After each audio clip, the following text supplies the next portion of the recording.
is interesting. When I came in, I saw men, and then I was thinking to myself, okay, St. Anne, Zimbabwe, they are actually men also. So thank you so much for clarifying, because I had concluded that I can also become a St. Anne.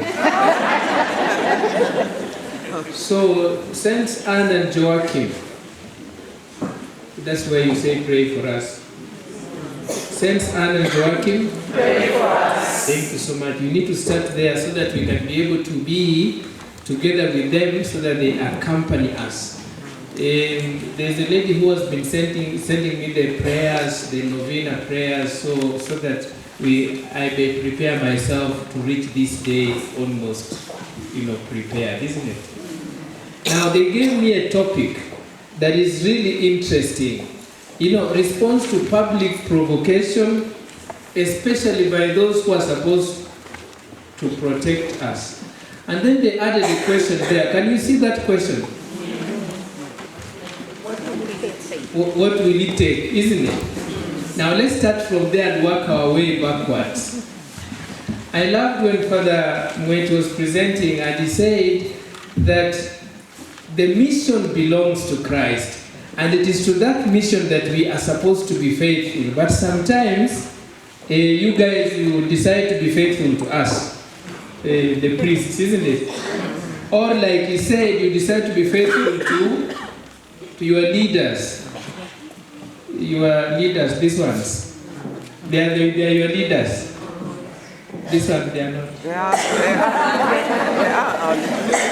Where are the chairpersons? They are sitting the other side. Okay. They are watching you from behind. Now we want to request the chairpersons for a moment that we all are just St. Anne for now, isn't it?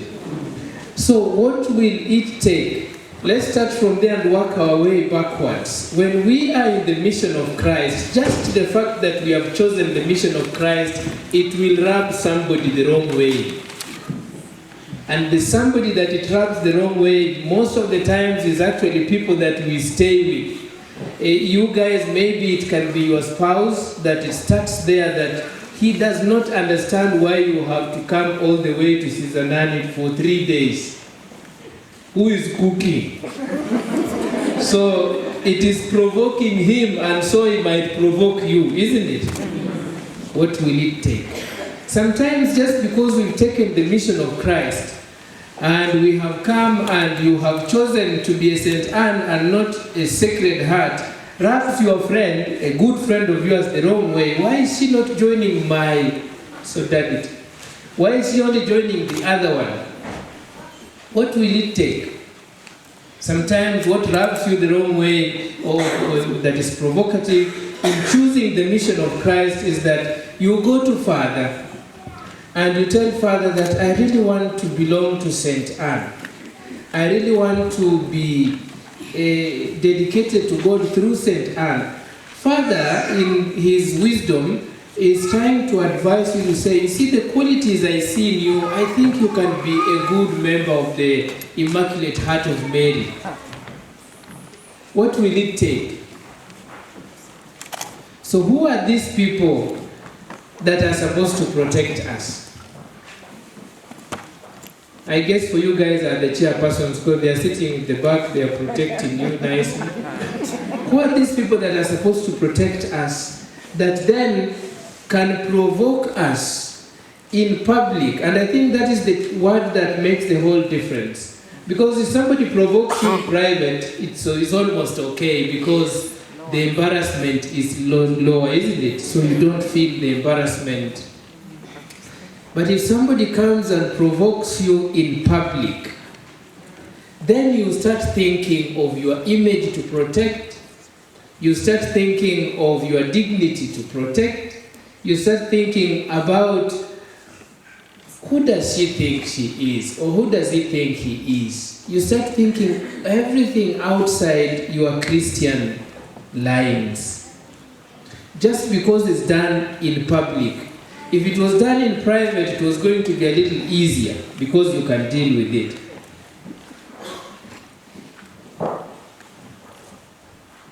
the people who provoke us are usually the people we know. They are not far from us. Because if I met a stranger on the road there and they provoke me, I would actually just walk away because I really don't care. But because this somebody who provokes me, someone I know, it bothers me. Because it makes me question a few things. How does this person see me? How does this person take me? Those questions make me feel provoked. Because I know this person. Now the good news is that if I know this person who is provoking me, then I actually have a choice at hand. I can either decide to respond or not to respond, isn't it? If you stay with somebody at home, let us say with your child, you stay together, you have learned them, you know their behavior, you know how they act. When they provoke you, you are going to say, I'm used to this one. Maybe now he's like this, 2 minutes later he will be different. You will make a choice. You can choose that either you want to respond to that provocation or you are not going to respond to that provocation. You see, we read in Isaiah that Jesus, like a lamb, was being led to the slaughter, but he didn't say anything, isn't it? Fast forward, go to the gospel. Jesus is before Herod. He has been taken to Herod by Pilate. He is asked questions there and he keeps quiet. Do you think Jesus was unable to answer it? There are people there who actually slap him and say, the high priest is talking to you and you're not answering. So we always have a choice to respond or not to respond to a provocation. Let us take it step by step. Let us say that you have decided not to respond. You know what happens sometimes is that if you walk away from a fight, it can be either because you don't want the fight, you want to keep peace. And most of us, we love peace.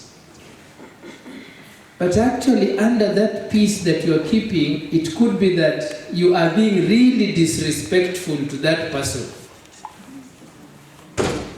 I don't know if it happens to you. You go to someone and you are talking to them and they just look at you and walk away.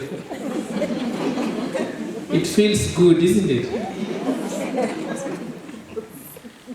You talk to them and they just listen to you, or they don't listen to you and they just walk away. Now, are they walking away because they want to keep peace, or are they walking away because they disrespect you? Even their walking away can be provocative, isn't it? You go to where I come from, I don't know where you come from. Where I come from, a wife goes to the husband and says, I need this and that, and you remember we had said this and that, and you remember you promised this and that, and then that husband just walks away. No, don't feel bad, it's not your husband. It's where I come from. I come from Kenya. Yeah, these things don't happen in Zimbabwe. No.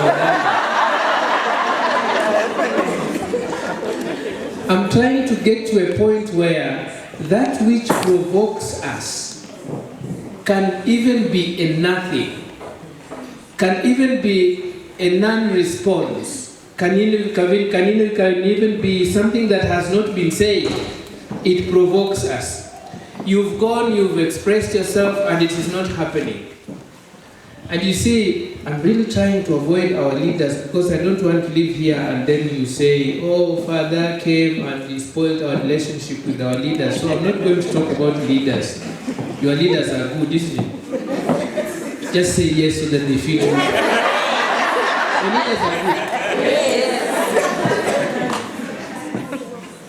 provocation affects us because he or she who is provoking us is someone we care about. That's what I want to come to. We care that they said or did not say this thing. If we didn't care, it would not provoke us. But since we care about them, since we have a relationship with them, then it becomes provocative. Now, we live at a time and in a society in which we are really trying to be private. Everybody is just trying to be on their own. Everybody is running away from everything. And sometimes it is that individualism that we have developed that causes the provocation, because what happens is, instead of us talking to each other and getting to understand each other and responding accordingly to each other, we make assumptions. So I make conclusions about you. I say things about you that I think are right about you, and those things in themselves are provocative. So what will it take? It will take what Jesus did. I'm sure we are here because we are St. Anne. And we are St. Anne because we are Catholics. And we are Catholics because we are Christians. Yes. And we are Christians because we follow Jesus. Yes. So if our goal is to follow Jesus, the mission that Father was talking about, then we must seek to imitate Jesus. So let's go back to the life journey of Jesus. How did Jesus respond to provocation? I already mentioned one. He would keep quiet at some point, isn't it? But sometimes he would respond.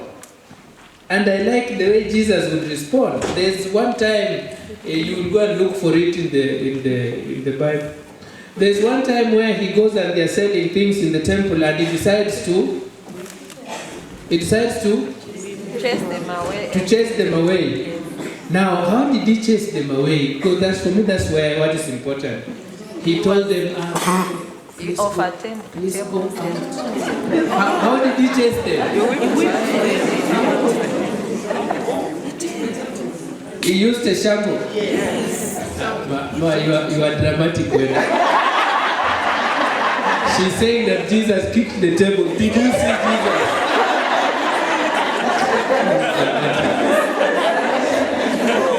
Is this one of your leaders?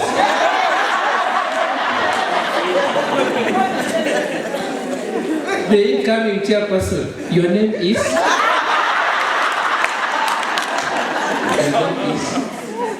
Praxidis. Nyon.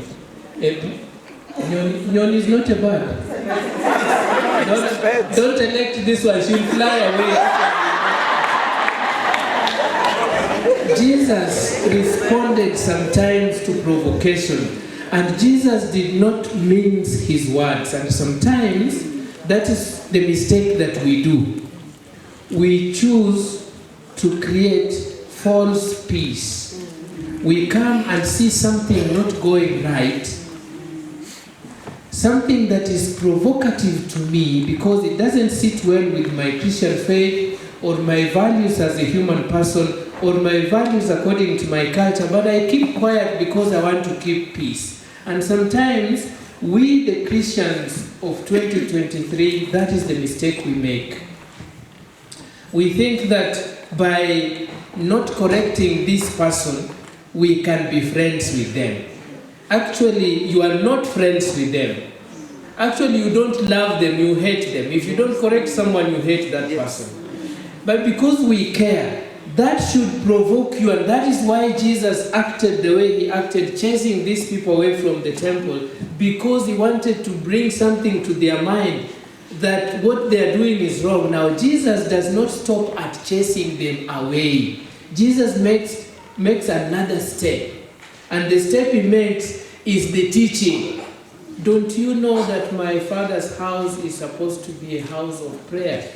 It's not enough just to chase the people away. We need to make them understand why. And sometimes, in an organization like this one of St. Anne, sometimes actions are taken and are not explained. And so the people misinterpret the action. It could be a good thing, Do you do affiliations? You also have a constitution. You also do some meetings sometimes. You also have some rules, isn't it?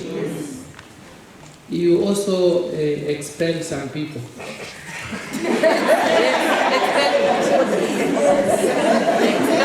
Okay, let's use the word we are using. Do you chase some people away? You don't chase them. But sometimes you correct them, isn't it? You call them and say, so and so, this is not the right way.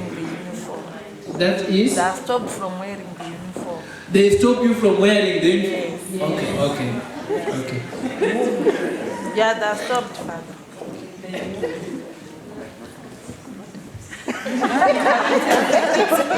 What did you do?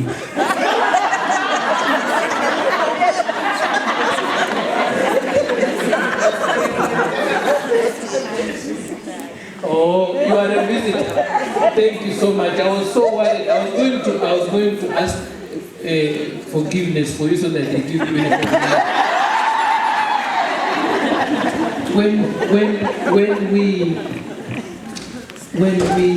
when we are corrected sometimes, even the correction can become provocative. And usually it becomes provocative because of the way it is done. That is one way. The other way it becomes provocative because of my personality. I might be this person that does not want to be corrected. I always believe that I'm right, so whoever comes, whether they come in a good way or not, I simply do not listen to them.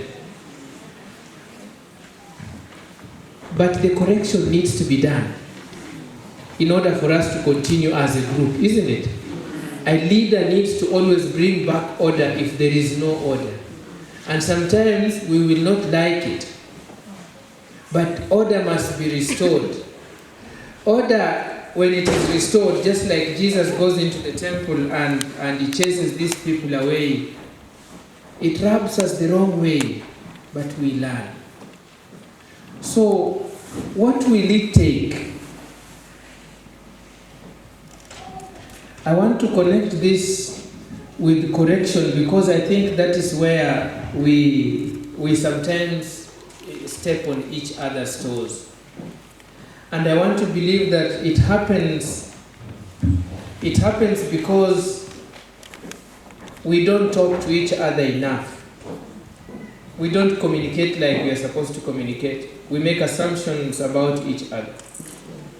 So I want to imagine that you as St. Anne and I was sitting there, and when the soloist was beginning a song and you guys joined in, there's something that a song does to us. It removes everything else and it becomes a common denominator, isn't it? Then we now all join in.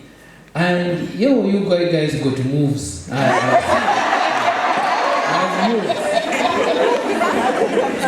What is it? What is it that can become the common denominator for you, St. Anne, so that provocation is minimal? Provocation will be there, by the way. It doesn't go anywhere. What is important is how you deal with it. But there are things that can help us to get to a point where the provocation is little. It's not a lot. Where I come from Kenya. Where I come from, when I was young, there used to be a beer called Tusker. And it had a slogan. You know, when they're advertising these things, it had a slogan which said, Tusker makes us equal, has no equal. So for us, St. Anne, what is our Tusker? What makes us equal and has no equal? Okay, that's where I thought you'd say Jesus Christ. But anyway, I don't know for you. What makes us equal and has no equal? What drives us to a point where we live in a way that we reduce amongst us things that will cause provocations? I want to give you an assignment. In the Bible, there is a book called the book of 1 Peter. You know, you read sometimes the Bible, eh? 1 Peter. 1 Peter is a very short book. No? It is a very short book. So don't choose which chapter, just read the whole thing. In that book, 1 Peter, in that book, there are very nice teachings that maybe you as St. Anne can employ to be able to deal with provocation, because provocation will be there. There is no running away from it. It will be there. Just the fact that you choose Jesus Christ, you are provoking someone. So just go read the book of 1 Peter. A few things that I got from there to share with you. Thing one, number one, don't be surprised that you are provoked by people who you know, maybe people who should be protecting you, like you put it in your theme. Don't be surprised. It does happen. Actually, it has happened to everybody else that has had a relationship with Jesus Christ. And since you choose Jesus Christ, you will be provoked. So don't be surprised. The second thing, keep calm. When provocation happens, and this is the most difficult thing, isn't it? Keep calm. When somebody provokes you, I want to request you, remember the first thing. Remember that you are a St. Anne. You know, sometimes we respond to provocation, and maybe we are wearing our uniform, that people look at us and say, is that a St. Anne? The way we respond, when people see what we have done, they don't just stop at us. They go beyond. They say, is that a St. Anne? They can even go further and say, is that a Catholic? Catholics also speak like that. Or they can say, is that a Christian? So a Christian can say things like that. They can go further and even say they become personal now. Isn't that the wife of Lidwam? He got married to such a wife. They can go further and say, is that the mother of the lawyer who is... And maybe some of you here are mothers of priests. I don't know. Is there any mother of a priest here amongst you? Amen. God bless you, my mom. God bless you. You know, she can respond to provocation in a way that we look and say, is that father's mother? Did she just say that? So, when provocation happens, how we respond says a lot of things about us. A lot of them. In the heat of the elections of America, the other ones, the ones of 8 years ago, they interviewed Michelle Obama, and it was something about the famous Donald Trump. And she said, to a provocation by the journalist, she responded, when they go low, we go high. So when somebody is provoking you, they are pulling you down to come to their level so that you reason like they reason, you act like they act, you say things like they say things. Don't allow that to happen. Don't allow anything, how do they say again, to separate you from the love of Christ. Don't allow anyone to provoke you to a point that you become somebody you are not. You are a Christian. You know that. You are a St. Anne. You know that. Behave like a Christian behaves. Behave like a St. Anne would behave. So respond also like a St. Anne would respond. I should have started by asking this. Do you guys quarrel? Do you quarrel sometimes as St. Anne? We do. You quarrel. Quarrel. So what do you quarrel about?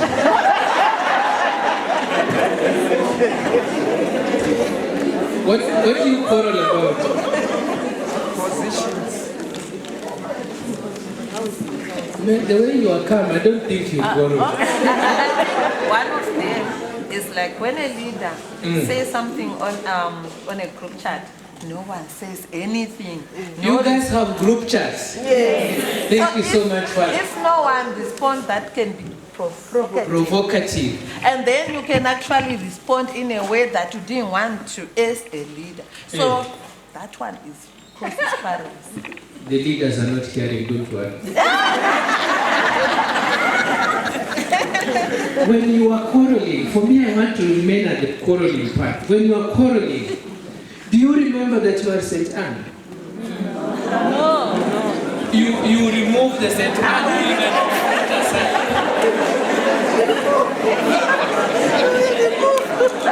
So there used to be a lecturer like them who were teaching us when they were preparing us to become priests, ne? And this person used to tell us that before you say something, ask yourself, is this the same mouth that is going to receive Jesus Christ?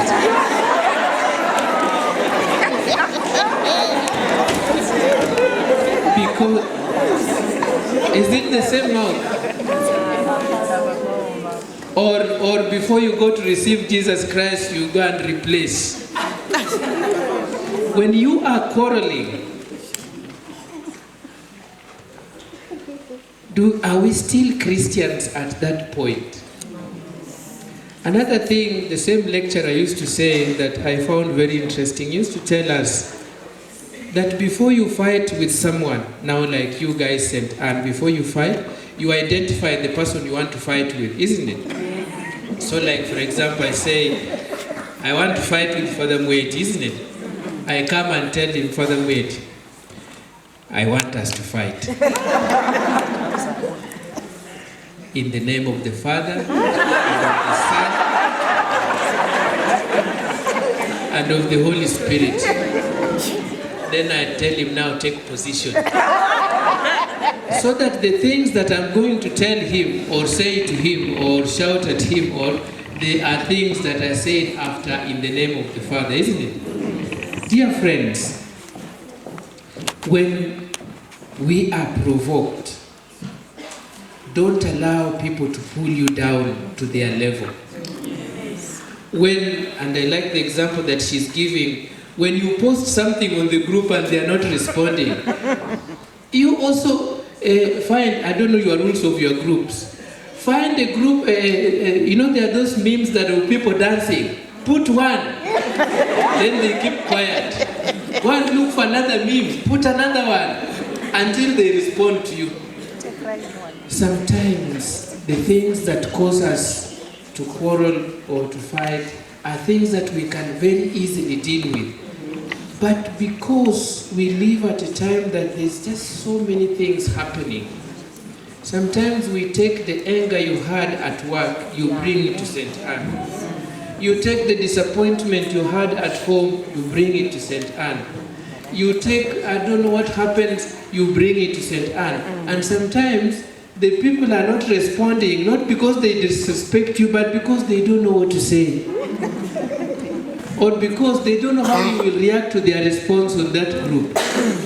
So once again, don't allow anybody to stand between you and the love of Jesus Christ.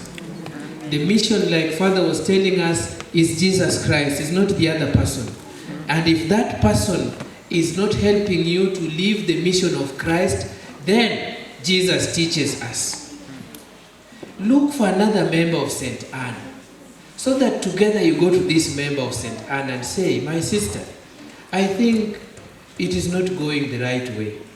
If that person does not listen to the two of you, then bring them now to St. Anne as a collection when you have your meetings. Talk about it. If that person doesn't listen to St. Anne as a group, then Jesus says here, and for me that is what is important, treat that person as a tax collector and a Gentile. You will not just misbehave and we stay with you here because we are St. Anne. We will kick you out. We because we are not going to allow that one person's student narrates a story. He says, do you remember there's a day we were in class and a friend of mine came with a nice, beautiful golden watch, and because I wanted it, I stole it, and the student realized that his watch was gone, and so you stopped the class so that we could search for the watch. Then he says, yeah, I remember something like that. You know what happened that day? Yes, I know. I told everybody to stand in a circle and to close their eyes so that I could check their pockets. So this student tells the teacher that you don't know what you did for me. Just that you made me to change my life, not to steal, but you did not embarrass me. You covered my dignity. Because what happened is that even after finding the watch in my pocket, you didn't expose me. You never spoke about it.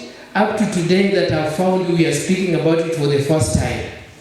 Then the teacher says, yeah, I remember that story. But I don't remember you because when I asked you guys to close your eyes so that I can check your pockets, I also closed mine. So that I don't remain here looking at you in a bad way, thinking you are a thief. Leaders of St. Anne, you will at some point need to correct these beautiful ladies when they make mistakes. If you can't correct them without embarrassing them, then you have no point being a leader. Thank you.